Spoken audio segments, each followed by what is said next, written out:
Have you ever stopped to wonder, who's the loudest voice in your life? It's not your parents, not your friends, not even your harshest critic. The loudest voice is the one inside your own head. And here's the kicker, that voice. It could be your biggest cheerleader or your most brutal enemy.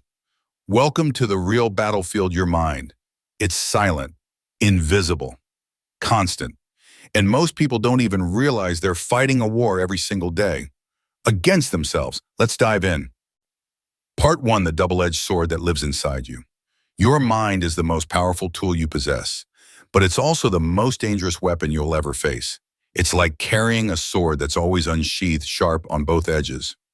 One side can cut through fear, self-doubt, and failure to help you reach your dreams. The other side, it slices you down with hesitation, insecurity, and regret. Think about it. How many times has your mind whispered something like this? You're not ready. What if you fail? Don't embarrass yourself. Let's just wait for the right moment. And how many of those moments passed you by? That voice replays old memories like a broken record, pulling you back into pain, shame, and missed chances. It urges you to stay where it's safe in your little comfort bubble, even when deep down you know you were born for more. And the worst part, most people never realize this is happening. They mistake their thoughts for truth. They believe every fear, every excuse, every criticism their brain throws at them. They start labeling themselves, I'm just lazy, I'll never be smart enough, I'm not meant for success. But let's get one thing clear. That voice in your head, it's not you, it's not reality, it's just noise. Part 2, no one starts out extraordinary. Here's a truth most people don't want to hear. Nobody is born a genius. Nobody is born special. We admire people who've achieved greatness, the athletes, the leaders, the entrepreneurs, the artists, but we forget what it took to get there. They weren't handed success. They weren't chosen by fate. They were ordinary people who refused to let their minds hold them back. They showed up. They stumbled. They failed. They got back up. And they trained their minds just like you train a muscle until it worked for them, not against them. Because here's the raw truth. Your mind by default is not built for success. It's built for survival. Part 3, why your brain works against you. Your brain's number one job, to keep you alive. That's it. Not to make you rich, not to make you happy, not to make you courageous. Just safe. That's why you procrastinate. Why you panic before making a tough decision. Why you freeze when stepping out of your comfort zone. Your brain sees different as danger. It doesn't distinguish between real threats like a tiger in the wild and modern challenges like speaking in public, starting a business, or applying for your dream job. That's why change feels terrifying. Even when it's for the better, it whispers things like, what if they laugh at you? What if you lose everything? What if you're not good enough? So you shrink, you wait, you postpone your potential. And slowly a mental prison forms, built not by the world outside, but by the walls inside your mind. But here's the thing, your mind isn't broken, it's just untrained. Like a wild dog, it needs guidance. And yes, it can be trained to focus, to push through, to believe. Part 4, the David Goggins example, from rock bottom to unbreakable. Let's talk about someone who embodies this mental transformation. David Goggins. Today he's known as one of the toughest men on earth, a Navy SEAL ultramarathon runner and best-selling author. But he didn't start there. He was overweight, he was broke, he was miserable, and he was full of excuses. He let his mind control him. Until one day he decided to flip the script. He began doing the exact things that made him uncomfortable. Waking up at 4 a.m., running miles when his body screamed, no. Taking ice baths, enduring pain, discomfort, and fear. Why? Because every time he pushed through that inner resistance, he proved something, that his thoughts were not truth. That discipline could overpower doubt. That effort could silence fear. Through daily ruthless mental training, he transformed from nobody to legend. And his story teaches us one crucial lesson. Your mind is your greatest enemy until you make it your greatest weapon. Part 5, how to rewire your mind. A step-by-step breakdown. So how do you do it? How do you go from being ruled by fear to becoming fearless? It starts here. 1, learn to observe, not obey. Just because your mind says something doesn't mean it's true. Thoughts are not commands, they're suggestions. Instead of acting on every "I can't," "I'm tired," or "I'll do it later."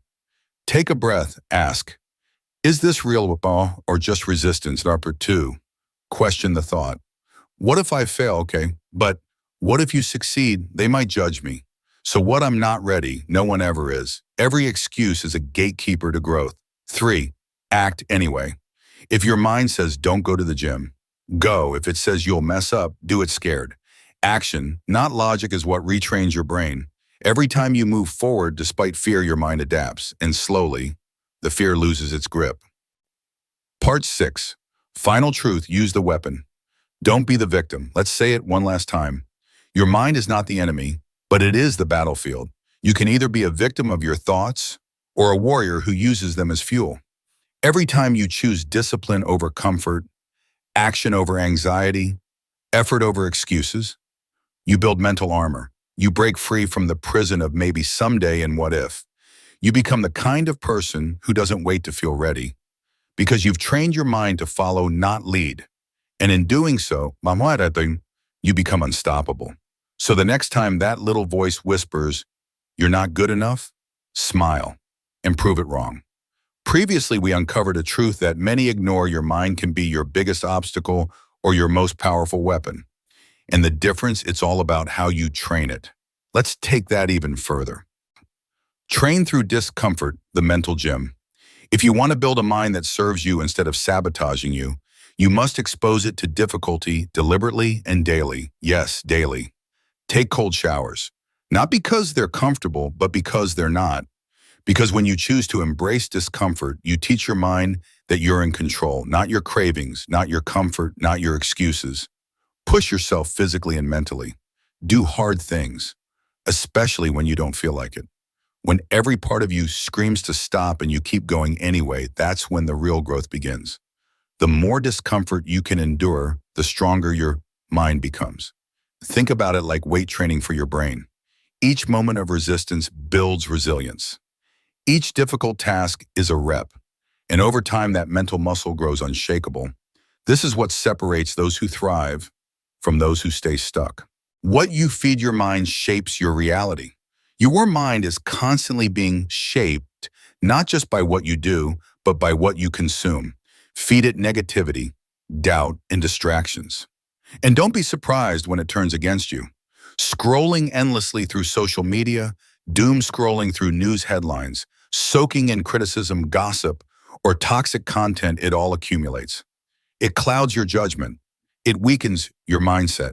It convinces you that you're less than you really are. Want to fight back? Cut the noise. Limit the input. Reduce your exposure to social media and negative news. Start being intentional with what enters your mental space. Surround yourself with people who push you, who challenge your thinking, and demand your best. Read books that stretch your mind. Listen to podcasts that elevate your thoughts. Watch content that empowers, not numbs, your sense of purpose. Because your brain is like a sponge. It soaks up whatever surrounds it. And whatever you soak in eventually becomes what you think, say, and do. Learn to respond, not react. But it's not just about what goes in. It's also about how you process what comes out. When something upsets you, a rude comment, a bad day, a tough moment, don't react impulsively. Pause. Take a breath and ask yourself, why am I reacting this way? It's such a simple question, but it's life-changing. Instead of letting your emotions hijack your decisions, train yourself to observe them like waves on the ocean. You don't have to chase everyone. You don't have to drown in any of them. You can let them rise and let them pass. Detach from the urge to respond instantly. Resist the reflex. Choose action over reaction. Choose clarity over chaos. This one habit, learning to pause and choose your response, will transform your life. It gives you back your power. No matter what happens around you, you'll stay grounded in your center. The ultimate choice, who's really in control. So at the end of every day, you face a choice: let your mind control you, or take control of your mind. If you choose the first path, you'll live in fear, out procrastination. You'll stay weak, safe, stuck, and you may never reach the version of yourself you were meant to become. But if you choose the second, if you take ownership, train it, challenge it, push past your limits, you become unstoppable. Because here's the real truth. The battle was never out there. It was never about your circumstances, your past, your critics, or your environment. The battle has always been inside your head. And the enemy, it's not the world. It's not your parents. It's not your job or your luck. It's the voice in your mind that says you can't. And here's the powerful twist: that same mind can become your greatest ally if you train it right. What most people never realize. Most people spend their entire lives listening to that inner voice of fear and self-doubt, never realizing they have the power to change it. They let their thoughts dictate their actions. They believe those inner whispers are facts, and they live inside a reality shaped by fear, not choice. But the people who change their lives, the ones who break the mold, understand something vital. Your thoughts do not define you. Your actions do. Master your mind and everything changes. Fear no longer stops you. Doubt no longer delays you. You stop waiting. You start moving. You stop making excuses. You start making progress.